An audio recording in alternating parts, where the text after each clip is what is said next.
The nurses wouldn't let us see Johnny. He was in critical condition. No visitors. But Two-Bit wouldn't take no for an answer. That was his buddy in there, and he aimed to see him. We both begged and pleaded, but we were getting nowhere until the doctor found out what was going on. "Let them go in," he said to the nurse. "He's been asking for them. It can't hurt now." Two-Bit didn't notice the expression in his voice. "It's true," I thought numbly. "He is dying." We went in, practically on tiptoe, because the quietness of the hospital scared us. Johnny was lying still, with his eyes closed, but when Two-Bit said, "Hey, Johnny kid," he opened them and looked at us, trying to grin. "Hey, y'all." The nurse, who was pulling the shades open, smiled and said, "So he could talk after all." Two-Bit looked around. "They treating you okay, kid?" "Don't," Johnny gasped. "Don't let me put enough grease on my hair." "Don't talk," Two-Bit said, pulling up a chair. "Just listen. We'll bring you some hair grease next time. We're having the big rumble tonight." Johnny's huge black eyes widened a little, but he didn't say anything. "It's too bad you and Dally can't be in it. It's the first big rumble we've had, not counting the time we whipped Shepard's outfit." "He came by," Johnny said. "Tim Shepard?" Johnny nodded. "Came to see Dally. Tim and Dallas had always been buddies." "Did you know you got your name in the paper for being a hero?" Johnny almost grinned as he nodded. "Tough enough," he managed, and by the way his eyes were glowing. I figured Southern gentlemen had nothing on Johnny Cade. I could see that even a few words were tiring him out. He was as pale as a pillow and looked awful. Two-Bit pretended not to notice. "You want anything besides hair grease, kid?" Johnny barely nodded. "The book." He looked at me. "Can you get another one?" Two-Bit looked at me too. I hadn't told him about Gone with the Wind. "He wants a copy of Gone with the Wind so I can read it to him," I explained. "You want to run down to the drugstore and get one?" "Okay," Two-Bit said cheerfully. "Don't y'all run off." I sat down in Two-Bit's chair and tried to think of something to say. "Dally's going to be okay," I said finally. "And Derry and me, we're okay now." I knew Johnny understood what I meant. We'd always been close buddies, and those lonely days in the church strengthened our friendship. He tried to smile again, and then suddenly went white and closed his eyes tight. "Johnny," I said alarmed, "are you okay?" He nodded, keeping his eyes closed. "Yeah, it just hurts sometimes. It usually don't. I can't feel anything below the middle of my back." He lay breathing heavily for a moment. "I'm pretty bad off, ain't I, Pony?" "You'll be okay," I said with fake cheerfulness. "You gotta be. We couldn't get along without you." The truth of the last statement hit me. We couldn't get along without him. We needed Johnny just as much as he needed the gang, and for the same reason. "I won't be able to walk again," Johnny started, then faltered. "Not even on crutches. Busted my back." "You'll be okay," I repeated firmly. "Don't start crying," I commanded myself. "Don't start crying. You'll scare Johnny." "You want to know something, Pony Boy? I'm scared stiff. I used to talk about killing myself." He drew a quivering breath. "I don't want to die now. It ain't long enough. 16 years ain't long enough. I wouldn't mind it so much if there wasn't so much stuff I ain't done yet, and so many things I ain't seen. It's not fair. You know what? That time we were in Windrixville was the only time I've been away from our neighborhood." "You ain't gonna die," I said, trying to hold my voice down. "And don't get juiced up, 'cause the doc won't let us see you no more if you do. 16 years on the streets and you can learn a lot, but all the wrong things, not the things you want to learn. 16 years on the streets and you see a lot, but all the wrong sights, not the sights you want to see." Johnny closed his eyes and rested quietly for a minute. "Years of living on the east side teaches you how to shut off your emotions. If you didn't, you would explode. You learn to cool it." A nurse appeared in the doorway. "Johnny," she said quietly, "your mother is here to see you." Johnny opened his eyes. At first they were wide with surprise, then they darkened. "I don't want to see her," he said firmly. "She's your mother." I said I don't want to see her. His voice was rising. "She's probably come to tell me about all the trouble I'm causing her dad and about how glad her and the old man will be once I'm dead. Well, tell her to leave me alone for once." His voice broke. "For once just to leave me alone." He was struggling to sit up, but he suddenly gasped, went whiter than a pillowcase, and passed out cold. The nurse hurried me out the door. I was afraid of something like this if he saw anyone. I ran into Two-Bit, who was coming in. "You can't see him now," the nurse said. So Two-Bit handed her the book. "Make sure he can see it when he comes around." She took it and closed the door behind her. Two-Bit stood and looked at the door a long time. "I wish it was any one of us except Johnny," he said, and his voice was serious for once. "We could get along without anyone but Johnny." Turning abruptly, he said, "Let's go see Dallas." As we walked out into the hall, we saw Johnny's mother. I knew her. She was a little woman with straight black hair and big black eyes like Johnny's. But that was as far as the resemblance went. Johnny Cake's eyes were fearful and sensitive. Hers were cheap and hard. As we passed her, she was saying, "But I have a right to see him. He's my son. After all the trouble his father and I have gone to raise him, this is our reward. He'd rather see those no-account hoodlums than his own folks." She saw us and gave us such a look of hatred that I almost backed up. "It was your fault, always running around in the middle of the night getting jailed and heaven knows what else." I thought she was going to cuss us out. I really did. Two-Bit's eyes got narrow, and I was afraid he was going to start something. I don't like to hear women get sworn at, even if they deserve it. "No wonder he hates your guts," Two-Bit snapped. He was going to tell her off real good, but I shoved him along. I felt sick. No wonder Johnny didn't want to see her. No wonder he stayed overnight at Two-Bit's or our house and slept in the vacant lawn at good weather. I remembered my mother, beautiful and golden like soda, and wise and firm like dairy. Oh, Lordy, there was a catch in Two-Bit's voice, and he was closer to tears than I'd ever seen him. He has to live with that. We hurried to the elevator to get to the next floor. I hoped the nurse would have enough sense not to let Johnny's mother see him. It would kill him. Dally was arguing with one of the nurses when we came in. He grinned at us. "Man, am I glad to see you. These hospital people won't let me smoke, and I want out." We sat down, grinning at each other. Dally was his usual mean, ornery self. He was okay.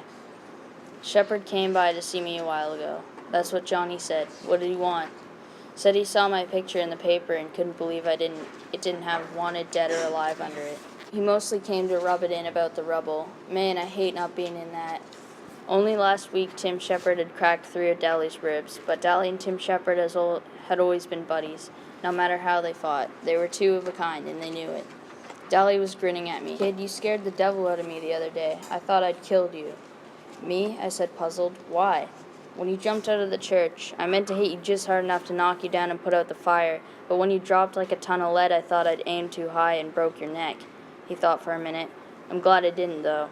"I'll bet," I said with a grin. I'd never liked Dally, but then for the first time it felt like he was my buddy, and all because he was glad he hadn't killed me. Dally looked out the window. He sounded very casual. "How's the kid?" "We just left him," Two-Bit said, and I could tell that he was debating whether to tell Dally the truth or not. I don't know about stuff like this, but, well, he seemed pretty bad to me. He passed out cold before we left him. Dally's jawline went white as he swore between clenched teeth.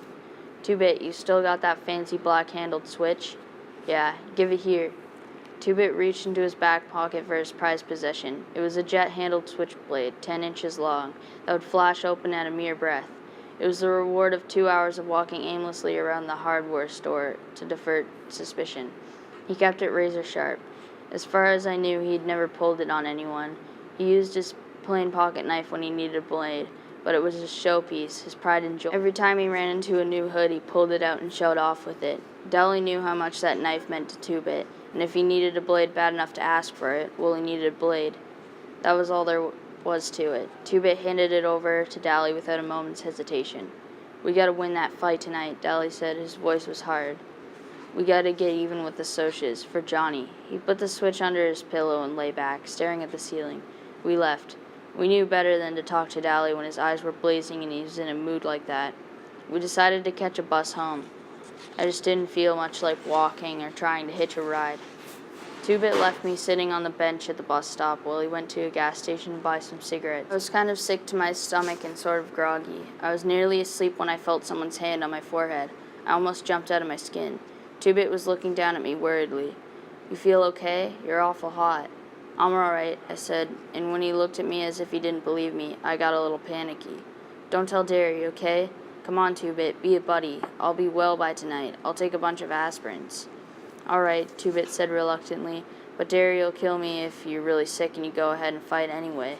"I'm okay," I said, getting a little angry, "and if you keep your mouth shut, Derry won't know a thing." "You know something?" Two-Bit said as we were riding home on the bus. "You'd think you could get away with murder, living with your big brother and all. But Derry's stricter with you than your folks were, ain't he?" "Yeah," I said, "but they'd raised 2 boys before me. Derry hasn't. You know, the only thing that keeps Derry from being a Soc is us."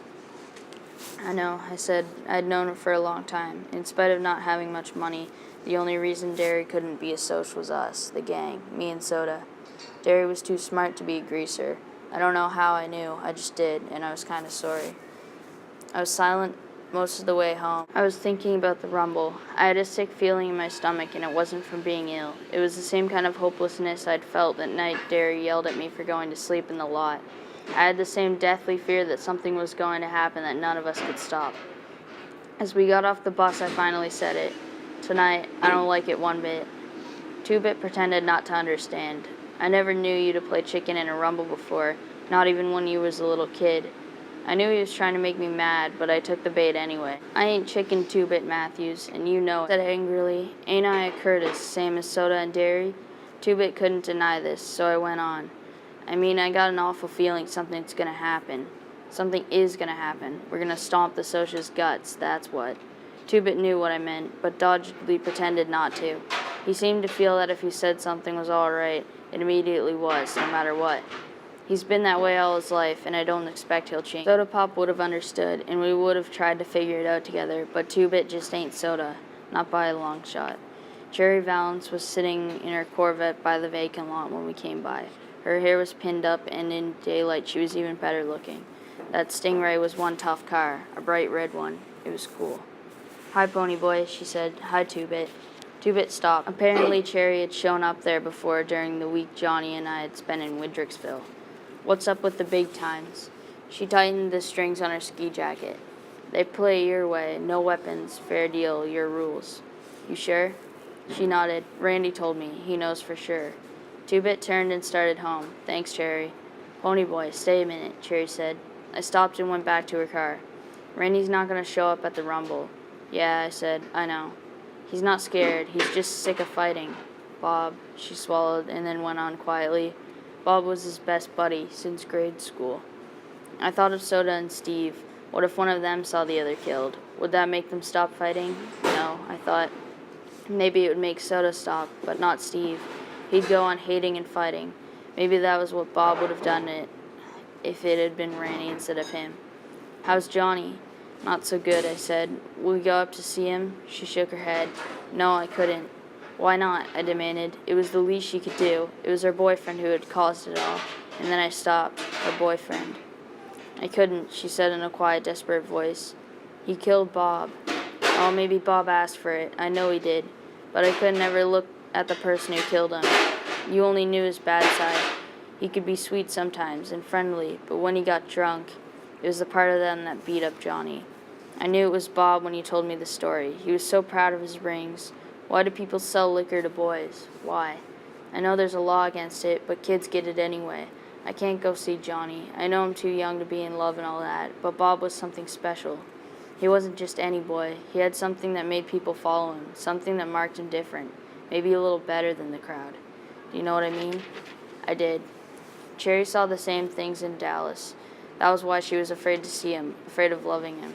I knew what she meant all right, but she also meant that she wouldn't go see Johnny because he killed Bob. That's okay, I said sharply. It wasn't Johnny's fault. Bob was a booze hound, and Cherry went for boys who were bound for trouble. I wouldn't want you to see him. You're a traitor to your own kind and not loyal to us. Do you think your spying for us makes up the fact that you're sitting here in a Corvette while my brother drops out of school to get a job? Don't you ever feel sorry for us? Don't you ever try to give us handouts and then feel high and mighty about it? I started to turn and walk off, but something in Cherry's face made me stop. I was ashamed. I couldn't stand to see girls cry. She wasn't crying, but she was close to it. I wasn't trying to give you charity, Pony Boy. I only wanted to help. I liked you from the start, the way you talked. You're a nice kid, Pony Boy. Do you realize how scarce nice kids are nowadays? Wouldn't you try to help me if you could? I would. I'd help her and Randy both if I could. Hey, I said suddenly, can you see the sunset real good from the west side? She blinked, startled, then smiled. Real good. You can see it good from the east side, too, I said quietly. Thanks, Pony Boy. She smiled through her tears. You dig okay. She had green eyes. I went on, walking home slowly.